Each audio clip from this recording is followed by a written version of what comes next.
शर्मा और आप देख रहे हैं important bills and acts for prelims 2022 and 2023 on Arpita Sharma classes. आज के इस लेक्चर में हम बात करेंगे मॉडल टेनेंसी एक्ट के बारे में, यानी कि किराएदारी कानून के बारे में।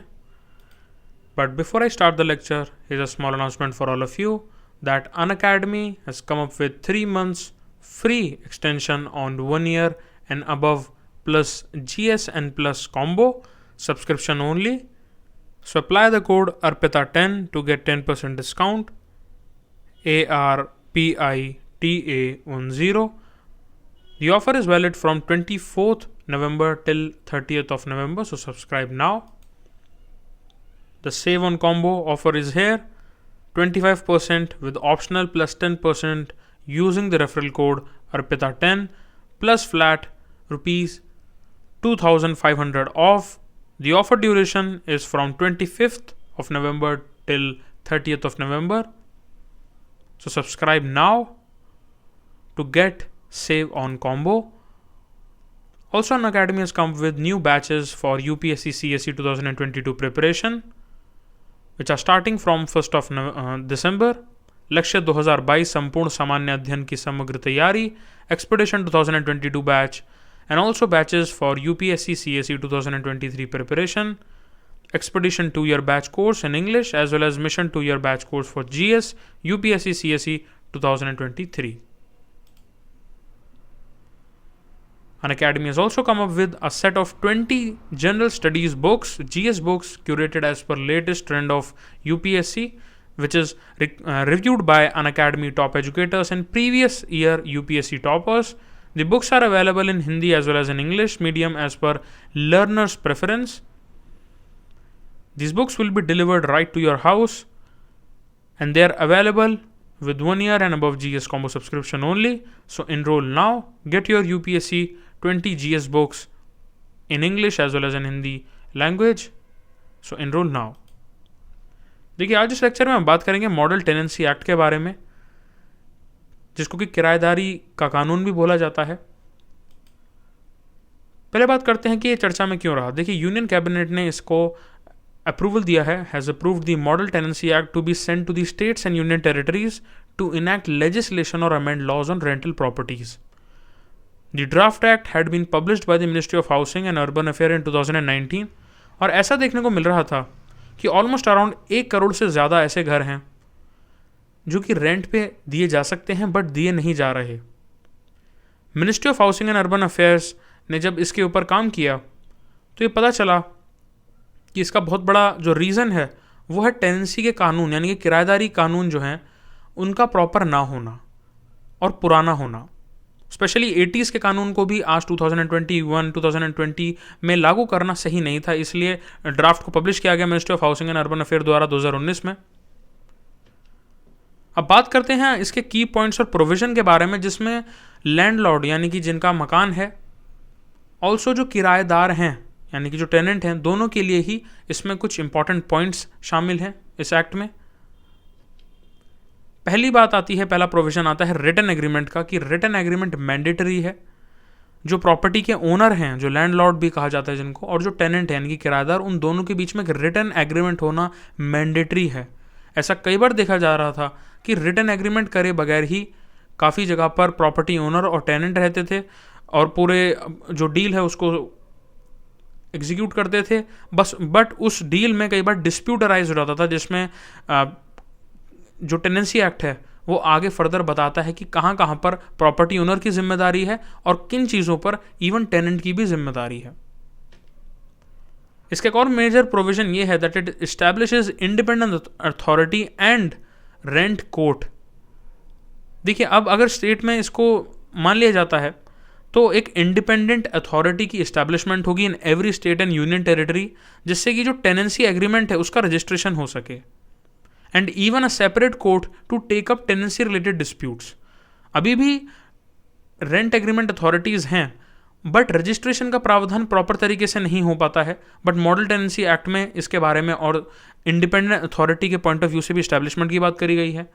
ऑल्सो कई बार ऐसे डिस्प्यूट देखने को मिल रहे थे, संघर्ष जिसमें लैंडलॉर्ड और किराएदार यानी कि टेनेंट और प्रॉपर्टी ओनर के बीच में ये होता था कि जो टेनेंट हैं वो पर्टिकुलर केस कर देते थे लैंडलॉर्ड्स के ऊपर, और प्रॉपर्टी ओनर्स नहीं फंसना चाहते थे किसी भी तरीके के डिस्प्यूट में, बिकॉज वो डिस्प्यूट कोर्ट में चलता ही रहता था। इसीलिए अब एक सेपरेट कोर्ट के स्टैब्लिशमेंट भी होगा एज पर दी मॉडल टेनेंसी एक्ट, जिससे कि जो टेनेंसी रिलेटेड जो किराएदारी के जो कानून हैं उस प्रोसेस में इजीली डिस्प्यूट को रिड्रेस करा जा सके, इजीली अगर कोई भी इस तरीके का डिस्प्यूट अराइज होता है तो उसे खत्म किया जा सके, इसमें समय ना लगे। Also the maximum limit for security deposit is there. देखिए पहले अक्सर ऐसा देखने को मिलता था कि इनफैक्ट आज भी मेट्रोपॉलिटन सिटीज़ में एडवांस सिक्योरिटी डिपॉजिट की बहुत ज़्यादा मांग की जाती है, जिससे कि जो किराएदार हैं वो पे नहीं कर पाते।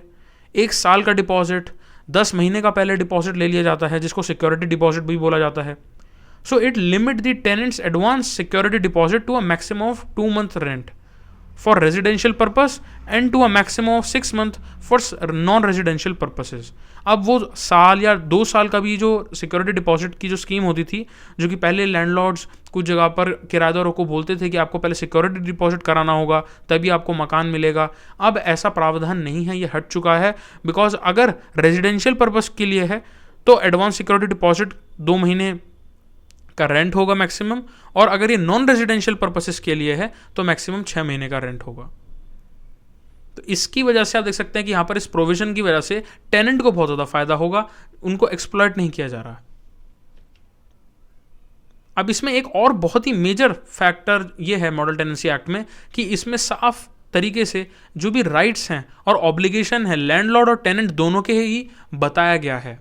इसी के बारे में टेनेंसी एक्ट को लाया भी गया जब ministry of housing and housing ने इसके बारे में देखा और डेटा को कलेक्ट किया इन 2019। बिकॉज बड़ा कारण ये देखने को मिल रहा था कि 1 करोड़ घर होने के बावजूद भी जो कि रेंटल प्रॉपर्टी की तरह यूज़ किए जा सकते हैं, क्यों नहीं टेनेंट और लैंडलॉर्ड के बीच में जो संबंध है उसमें इतना डिस्प्यूट क्यों आ रहा है, ईजी क्यों नहीं है।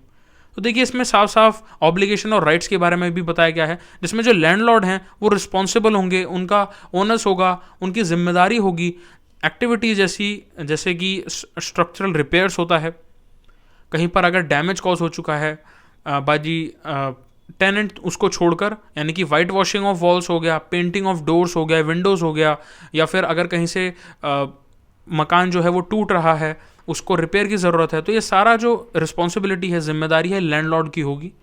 वहीं पर साफ साफ मॉडल टेनेंसी एक्ट में टेनेंट की जिम्मेदारियों के बारे में भी बताया गया है, जो कि बहुत ही अलग चीज़ है। टेनेंट की जिम्मेदारी में आता है ड्रेन क्लीनिंग, यानी कि जितने भी ड्रेनेज क्लीनिंग है वो सारा पार्ट टेनेंट यानी कि किराएदार की रिस्पॉन्सिबिलिटी होगा। स्विचेस हो गया, सॉकेट के रिपेयर हो गए, ये सारा पार्ट भी जिम्मेदारी होगी टेनेंट की।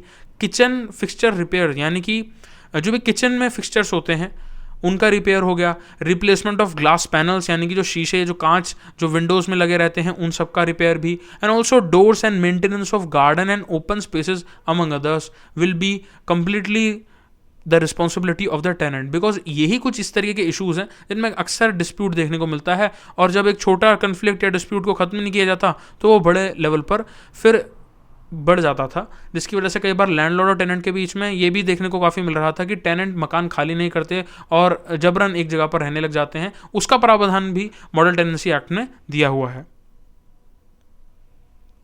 Now a land owner will have to give 24 hour prior notice before entering the rented premises to carry out repairs और रिप्लेसमेंट, जिसकी वजह से आप देखेंगे कि सरकार ने जो एक्ट बनाया है इसमें बहुत ज़्यादा ईजी हो जाएगा फॉर द टेनेंट। बिकॉज अक्सर ऐसे डिस्प्यूट भी देखने को मिल रहे थे जिसमें किराएदार जो हैं उनके पर्टिकुलर प्रेमाइस जहाँ वो रह रहे हैं, रेंटेड प्रेमाइस है, वहाँ पर कभी भी बिन बताए लैंडलॉर्ड चले जाते थे रिपेयर कराने के रीज़न से या रिप्लेसमेंट कराने के रीज़न से, जिससे कहीं ना कहीं प्राइवेसी भी भंग होती थी। ऑल्सो डिस्प्यूट अराइज होने का बहुत खतरा रहता था। लेकिन अब 24 घंटे पहले किसी भी तरीके का रिपेयर, जैसे मान लीजिए बिजली का कोई रिपेयर है या जो मिनिएचर सर्किट ब्रेकर यानी कि जिसको एमसीबी भी कहा जाता है, अगर उसका रिपेयर हो गया या पाइप या ड्रेन का रिपेयर हो गया या रिप्लेसमेंट हो गया, जिसमें थोड़ा अड़चन आ सकती है डेली टास्क के पूरे प्रॉपर मैकेनिज्म में, अब बताया जाएगा लैंडलॉर्ड द्वारा टेनेंट को, यानी कि किराएदार को अब लैंडलॉर्ड बताएंगे कि आपका ये रिपेयर होने वाला है,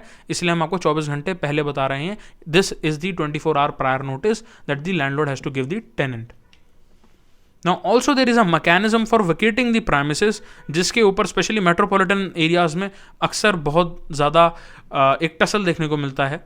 Now, if a landlord has fulfilled all the conditions stated in the rent agreement, यानी कि नोटिस देना एटसेट्रा, और अब जो टेनेंट यानी जो किराएदार हैं वो अब मकान खाली नहीं कर रहे हैं on the expiration of the period of tenancy, यानी कि जब किराया जो उनके बीच में जो एक पीरियड के लिए वो किराए पर रहे वो एक्सपायर हो जाता है और फिर भी किराएदार नहीं उसको खाली करते हैं मकान को, then the termination of tenancy अगर नहीं होता है तो जो लैंडलॉर्ड हैं वो पहले डबल करेंगे, he will double or she will double the monthly rent for 2 months, consecutive 2 months and then 4 times after that. यानी कि अगर सपोज कीजिए 5,000 एक मकान का किराया है और किराएदार खाली करने से मना कर रहे हैं और एक्सपायरेशन ऑफ पीरियड भी आ चुका है, सपोज कीजिए 2021 में जनवरी से लेकर दिसंबर तक का समय था, अब दिसंबर में वो खाली नहीं कर रहे हैं, जनवरी 2022 में वो नहीं छोड़कर जा रहे हैं even after the expiration of the period, तो अब लैंडलॉर्ड क्या करेंगे कि जो 5,000 रुपये पर मंथ जो किराया था उसको पहले डबल करेंगे फॉर द 2 months, यानी कि 10-10 हज़ार रुपये लेंगे, और अगर वो दूसरे मंथ के बाद भी नहीं जाते हैं तो उसका फिर 4 गुना हो जाएगा, यानी कि 20-20 हज़ार रुपये, that means 5,000 multiply by 4 times उसको चार्ज करेंगे. इसकी वजह से होगा ये कि कोई भी टेनेंट जो है किराएदार जो भी हैं वो उनको खाली करना ही पड़ेगा after the expiration of the period, क्योंकि वो उसको फुलफिल ही नहीं कर पाएंगे. And this is the mechanism जिसकी वजह से अब जो जबरन एक जगह पर रहने का जो पार्ट था, the mechanism was there for vacating the premises, अब उसको और सुधार मिल सकता है. अगर कवरेज की बात करें, it will apply to premises let out for residential, commercial और एजुकेशनल यूज. तो ये आपको याद रखना है कि मॉडल टेनेंसी एक्ट केवल और केवल रेजिडेंशियल, कमर्शियल और एजुकेशनल यूज के लिए जो जगह यूज हो रही हैं जहां पर टेनेंट और लैंडलॉर्ड का डील्स हो सकता है वहीं पर ये लागू है, इंडस्ट्रियल यूज के लिए लागू नहीं है. अगर कोई ये कहता है आपसे, या ऑप्शन में अगर आपको आता है कहीं पर कि होटल्स के लिए, लॉजिंग हाउसेस के लिए जो इन्स होते हैं उनमें भी मॉडल टेनेंसी एक्ट लागू होता है, आंसर है नहीं. It is only applicable for residential, commercial and educational use. It will be applied prospectively, यानी कि देख लिए जो कानून होता है उसमें रेट्रोस्पेक्टिव और प्रोस्पेक्टिव 2 टर्म्स होती हैं. रेट्रोस्पेक्टिव यानी कि पहले जो पास्ट में हुआ है उसके ऊपर भी एप्लीकेशन हो जाए, और प्रोस्पेक्टिव का मतलब होता है कि आज से ये कानून लागू होगा तो अब आगे जितना भी डील साइन होंगी लैंडलॉर्ड्स के बीच में या जिन्हें रहना है, जो एग्रीमेंट होता है उसके ऊपर ये लागू होगा, उससे पहले के ऊपर नहीं होगा. तो ये प्रोस्पेक्टिव है, यानी कि अब जो लोग किराएदार हैं या लैंडलॉर्ड हैं जो भी उन्होंने एग्रीमेंट किया है उसके ऊपर लागू नहीं है, अब से जब से ये एप्लीकेबल होगा उसके बाद ही लागू होगा. जो पहले कर चुके हैं उसके ऊपर लागू नहीं होगा. It will not affect the existing tenancies. तो ये भी बात आपको याद रखनी है कवरेज के बारे में. अगर हम नीड के बारे में बात करें, जैसे मैंने आपको पहले बताया कि 2011 के सेंसस के अकॉर्डिंग ऑलमोस्ट अराउंड 1.1 करोड़ यानी कि 1 करोड़ से भी ज़्यादा हाउसेज जो हैं वो are lying vacant in the country, and making these houses available on rent will complement the vision of housing for all by 2022. अब देखिए हाउसिंग की वजह से होगा क्या. पहला पार्ट आता है कि अगर इकोनॉमी में आपको ग्रोथ चाहिए तो ह्यूमन रिसोर्सेज में भी प्रॉपर माइग्रेशन होना चाहिए. बिकॉज इंडिया में अगर आप देखें तो 2 विजन बताए जाते हैं कि एक इंडिया है जो कि बहुत मेट्रोपॉलिटन सिटीज़ में देखने को मिलता है, एक डेवलप्ड वर्जन, और एक है भारत जो कि आज भी जिसमें डेवलपमेंट की जो पेस है वो काफ़ी स्लो है. बट अगर एक जगह से दूसरी जगह स्टूडेंट्स हो गए या माइग्रेंट वर्कर्स हो गए, या इनफैक्ट अगर आप देखेंगे जो IT पर्सनल्स होते हैं या बहुत सारे जो लोग हैं, ह्यूमन रिसोर्सेज इन ऑर्डर अगर हम ब्रॉड वेज में बात करते हैं, तो उनको भी एक पर्टिकुलर जगह से दूसरी जगह पर रहने के लिए ज़रूरी नहीं कि सब घर ही खरीदें. इनफैक्ट आजकल ये भी देखने को मिल रहा है कि लोग ज़्यादातर इंक्लाइन हो रहे हैं to get a rent agreement rather than buying a house, because वो चीप भी है, वो ईजी भी है. और अगर 1.1 करोड़ हाउसेस को अवेलेबल करा दिया जाता है for the housing for all, तो उससे दोनों ही तरफ से फ़ायदा होगा. कहीं ना कहीं आप देखिए कि जो लैंड ओनर्स हैं या जो प्रॉपर्टी होल्डर्स हैं, लैंडलॉर्ड्स हैं, उनका भी फ़ायदा है और जो टेनेंट्स हैं उनका भी फ़ायदा है. तो इसको ज़्यादा से ज़्यादा बढ़ाया जा सके वो तभी हो सकता था जब छोटी छोटी जो डिस्प्यूट रिलेटेड चीज़ें हैं उनको हटाया जा सके, जो कि मॉडल टेनेंसी एक्ट बहुत ही बेहतरीन तरीके से करता है. अगर हम सिग्निफिकेंस की बात करें, the authority will provide a speedy mechanism in resolving dispute and other related matters. इसकी वजह से जो लीगल फ्रेमवर्क है across the rental housing across the country will also be easy. Because अक्सर ऐसा देखने को मिलता था कि बड़े बड़े केसेस चलते थे स्मॉल लैंड के ऊपर, और जो लैंडलॉर्ड्स होते थे वो फर्दर क्या करते थे कि अगर मान लीजिए किसी के ऊपर केस चल जाता है, टेनेंट अगर कोई केस कर देते हैं और वो केस चलता रहता है कोर्ट में, तो उनको देखकर और भी लोग जो लैंडलॉर्ड्स बन सकते थे वो भी डिस्करेज होते थे. कहीं ना कहीं इससे इनकम स्ट्रीम, एक एक्स्ट्रा इनकम स्ट्रीम रखना, सेकेंडरी इनकम स्ट्रीम रखना भी डिस्करेज हो रहा था. Now, the significance of this bill is that it will also enable creation of adequate rental housing stock for all income groups, thereby addressing the issue of homelessness. Homelessness का जो बहुत बड़ा part है कि घर ही नहीं है लोगों के पास, ये इशू भी बहुत इजीली एड्रेस हो सकता है. बिकॉज कहीं ना कहीं अगर सरकार होमलेसनेस की पार्ट को अगर ख़त्म भी करना चाहती है क्वार्टर्स को बनाकर and by doing other things in the housing sector, फिर भी कहीं ना कहीं जो ग्राउंड वर्क है लाइक मॉडल टेनेंसी, ये भी बहुत ज़रूरी हो जाता है. It will also enable institutionalisation of rental housing by gradually shifting it towards the formal market, जैसा मैंने आपको बताया. It is also expected to give a fillip to private participation in rental housing, यानी कि private participation भी बढ़ेगा as a business model for addressing the huge housing shortage. और इस ह्यूज हाउसिंग शॉर्टेज की बदौलत ही काफ़ी बार हाउसिंग एक बहुत बड़ी दिक्कत देखने को मिलता है in a country where so many people are there. अगर चैलेंजेस की बात करें तो इसमें सबसे बड़ा जो चैलेंज है मॉडल टेनेंसी एक्ट में है वो ये है that the act is not binding on the state, as land and urban development अभी भी स्टेट का सब्जेक्ट है.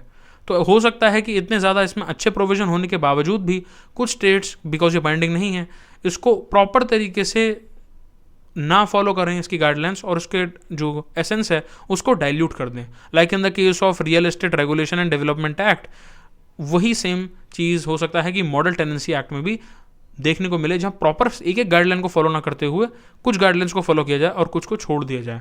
तो अगर ऐसा होता है तो प्रोविजंस के सारे फ़ायदे नहीं हो सकता है मिले, बट ये देखने को तभी मिलेगा जब एक्चुअल सेंस में फॉलो किया जाएगा और कुछ समय के बाद हम इसके रिजल्ट्स को देख पाएंगे और कैलकुलेट कर सकेंगे. So this was all for today. Like the video and subscribe the channel. In case if you have any doubt, you can comment down below. Unacademy